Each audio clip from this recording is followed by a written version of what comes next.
entre ces deux modèles. Sans jamais dire le mot, ce texte incarne une démarche herméneutique dans le meilleur sens du terme, c'est-à-dire dans le sens de Gadamer, pour nous expliquer qui nous sommes au Canada, mais aussi qui nous sommes au Québec. Toujours ensemble, toujours séparés. Et le texte réussit 3 grands paris, je les dirai vite, et on pourra en discuter après si ça vous intéresse. D'abord, il démontre comment les modèles d'intégration constituent des récits nationaux, pas juste des politiques, mais des récits dans le sens civilisationnel. Deuxième, le texte démontre comment les deux modèles au Canada et au Québec s'entrecroisent, parce que si on ne peut pas imaginer l'interculturalisme sans le multiculturalisme, mais je suis d'avis qu'on ne peut pas imaginer le multiculturalisme sans l'interculturalisme. Les deux vont de soi. Et troisièmement, ce texte démontre comment différencier entre les deux et pourquoi, et ça c'est vraiment la partie la plus importante, pourquoi chaque modèle serait approprié chez lui.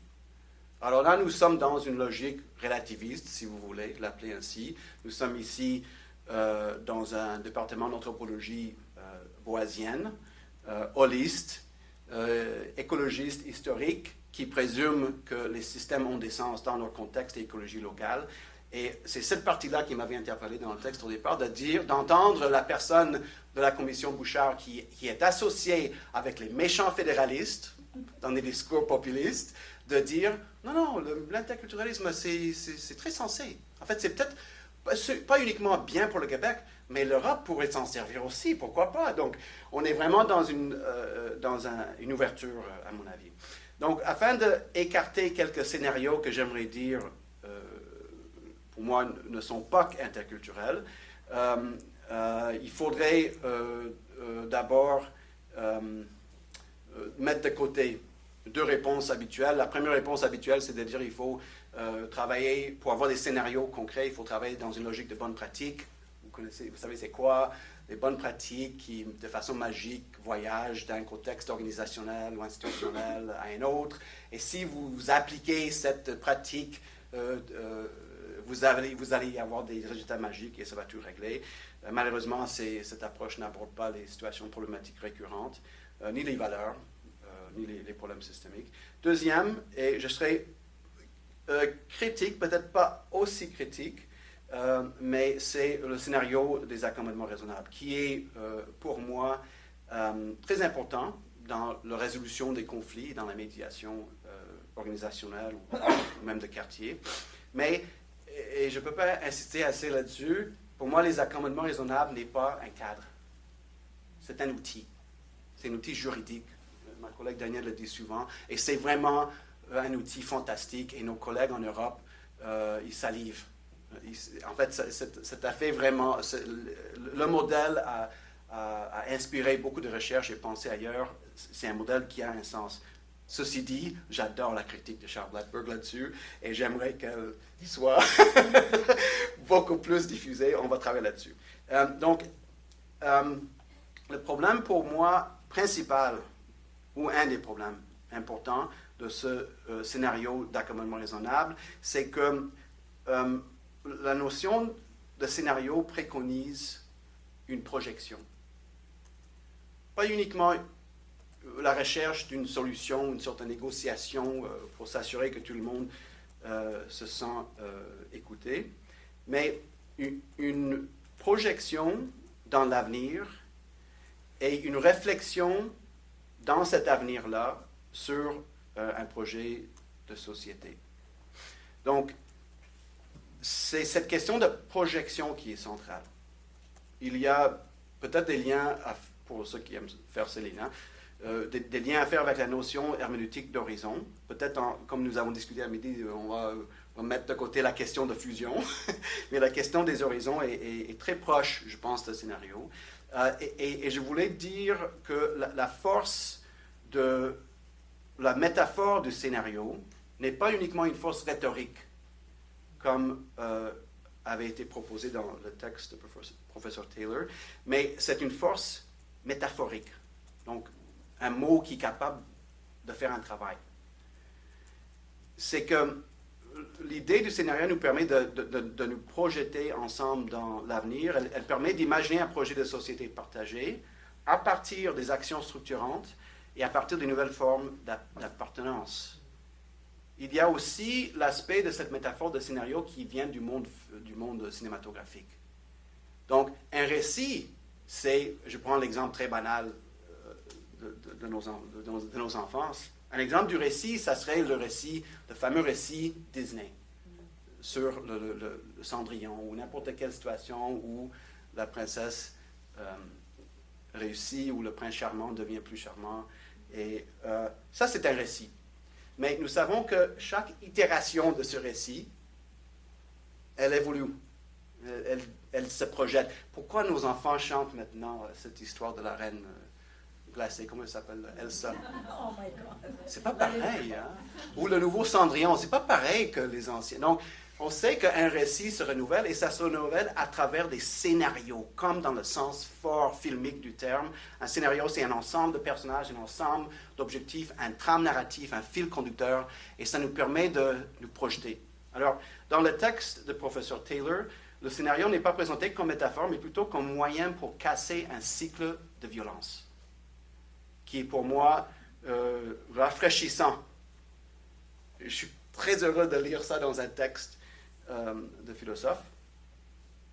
Et très brièvement, il découpe le cycle de violence en 3 étapes. Donc d'abord l'aliénation des immigrants qui ne se sentent pas accueillis ou qui vivent dans des conditions impossibles.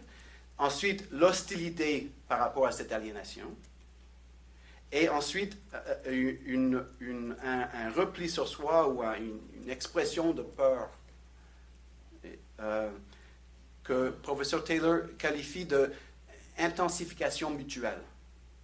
Alors, on est carrément dans un modèle systémique qui explique l'action et rétroaction et la très mauvaise situation quand un facteur négatif s'amplifie et devient, donc, crée un déséquilibre dans un système. Tout ceci amène envers une spirale. Ce n'est pas juste un cycle de violence, mais c'est une spirale de violence. Et maintenant, je me permets de vous citer. Parce qu'il ne se souvient pas de la phrase. Hein? Et je termine par... ouais.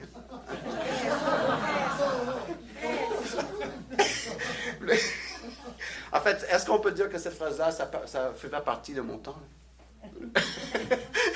Okay, how to stop the... Je lis en anglais. How to stop the spiral? The best antidote, perhaps the only one, is successful enactments of the intercultural scenario. Boom, boom. Ça, c'est les feux d'artifice, quand même. Okay.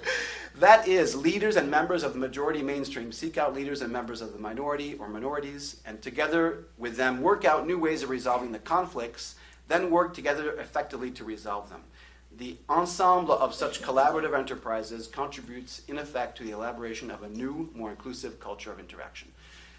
Au début, oui.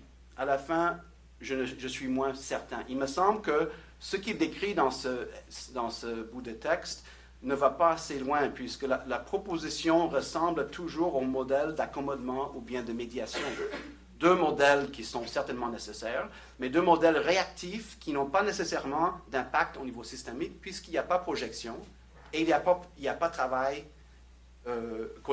collectif ou projection d'ensemble.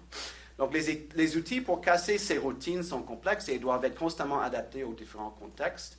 Nous avons identifié 3 conditions pour permettre l'émergence de scénarios interculturels. Et dans le 2 minutes qui me restent, je vais vous donner ces 3 conditions et quelques exemples de scénarios. Après ça, je fais comme ça pour terminer. Numéro 1, il faut des espaces d'interaction qui dépassent la simple cohabitation, mais qui permettent des interactions constructives. 2, la création de documents cadres ou d'outils d'encadrement qui articulent les orientations et les principes clairs à partir d'une approche interculturelle. Et 3, la formation en compétences interculturelles, et ça ne touche pas uniquement des individus, mais les organisations aussi, parce que nous avons vu dans notre recherche qu'on forme des gens sans limite, et c'est très bien, mais il faut suivre les individus dans leur vie organisationnelle, parce que souvent l'organisation n'est pas prête pour l'interculturel, même si l'individu l'est. Alors, nous avons plusieurs exemples de scénarios au Québec qu'on pourrait citer comme exemple. La Commission sur les accommodements raisonnables, le programme d'éthique et de culture religieuse.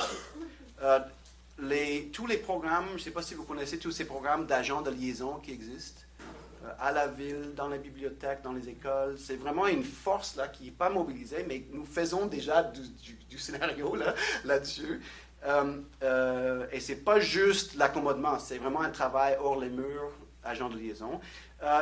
L'étape de concertation, c'est fantastique. Là. Tout ce qui fait au niveau, tout ce qui se fait au niveau du quartier, au niveau, bon ça c'est un outil là, et il y a aussi des tables de concertation qui se spécialisent en interculturel. Il faut vraiment le faire, il faut voir ça comme scénario. Moi je vais vous proposer ce qui est pour nous au Labrie le scénario le plus délicieux, et c'est celui des villes interculturelles. On est devenu un peu obsédé par cette idée de ville interculturelle. Non seulement parce que la diversité vit en ville, non seulement parce que, comme j'ai dit à plusieurs reprises, on est prêt à mourir pour un pays ou à tuer pour un pays, mais pour un ville, bon, bref. On devient citoyen d'une ville beaucoup plus facilement que d'un pays. Et aussi parce qu'il y a un mouvement international qui se mobilise autour de cette idée de ville interculturelle. Nous, en tant que chercheurs ethnographiques, on s'intéresse beaucoup à ce qui se passe à l'échelle municipale. Et ce n'est pas juste ville, V majuscule, mais c'est dans ces milieux de vie qui préoccupent et qui occupent les gens qui sont citoyens. Donc, je vais terminer par quelques réflexions sur les conditions d'inclusion, comme un préalable à une réflexion sur les scénarios. Tout ceci nous permet de voir que l'interculturel n'est pas un cadeau magique qui tombe du ciel, c'est plutôt une discipline qui exige de la discipline. Nous savons que le contact avec l'autre ne mène pas nécessairement au rapprochement, et nous savons que le rapprochement ne mène pas nécessairement à des scénarios interculturels. Donc, quand on parle de rapprochement, est-ce que c'est parce que c'est un mot qui nous fait plaisir ou est-ce qu'on parle vraiment des outils concrets qu'il faut pour effectuer un changement effectif? L'interculturel, quand c'est effectif, facilite et favorise l'inclusion, mais au départ, quelles sont les conditions de cette inclusion? Mes collègues ont beaucoup travaillé là-dessus et je les remercie de ce travail. C'est une question qu'il faut poser si on veut éviter de tomber dans les slogans politiques ou dans les vœux pieux. On ne peut pas dire aux gens il faut être inclusif. Hein? On le dit tout le temps, là. En fait, c'est ça, pour moi, un des résultats de la commission que je n'ai pas aimé. On a dit aux gens qu'il faut être inclusif. Puisque certaines personnes et certains groupes sont prêts à mobiliser des pratiques inclusives et d'autres le sont moins. Et ça fait partie de notre réalité, il faut l'accepter. Mais aussi parce que nous savons que les conditions de l'inclusion ne sont pas données, surtout dans une période d'austérité et de normalisation néolibérale. Alors les scénarios pourraient nous permettre d'imaginer l'avenir autrement. J'arrête là en me demandant des excuses.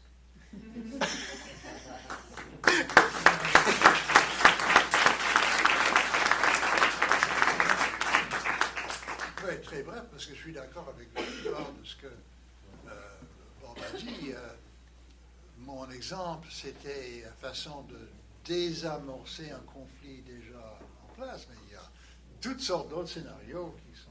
Il faudrait ajouter à ça, surtout dans un contexte où la spirale n'a pas encore engagé. Donc je suis d'accord avec ça. Mais juste une affaire là, le multiculturalisme canadien, ce n'est pas simple petit quoi. Au contraire, ça a toujours été un mécanisme d'intégration. Comment se fait-il que quand on veut des exemples de multiculturalisme canadien, on voit un Indien, un Noir, un Blanc, etc., ensemble? Et comment est-ce que la rhétorique, c'est toujours nous avons énormément à apprendre les uns des autres, ça c'est la rhétorique centrale. C'est un ajout, c'est un avantage pour une société que de contenir la diversité parce qu'on apprend. C'est complètement différent. Maintenant, le multiculturalisme tel que compris par Merkel, tel qu'elle a pris Cameron, Sarkozy, c'est exactement le contraire. C'est l'idée ne nous dérangez pas avec votre différence, allez-vous-en dans votre ghetto, puis taisez-vous, et puis ok. Ça, c'est le multiculturalisme. Aucun effort pour intégrer. Résultat, sentiment d'aliénation, et puis, oui. Et quand j'entends les Européens parler du multiculturalisme canadien en ces termes, où est-ce qu'ils ont... Ce qui est un peu plus grave, c'est les nationalistes québécois qui ont exactement le même discours. Leur ignorance du Canada anglais n'a d'égal que l'ignorance du Canada anglais envers le Québec. Et ça c'est vraiment, c'est frappant. Au-delà de 80 ans, ça ne cesse de me frapper comme phénomène entre les deux. Mais en fait, je suis entièrement d'accord qu'il y a toutes sortes de scénarios, surtout d'autres qui sont plus adaptés à une situation chez nous, et c'est pas encore spirale. Il y a des gens qui travaillent à ça, mais on n'en est pas encore là, et puis c'est pas ça qui... Bon, alors...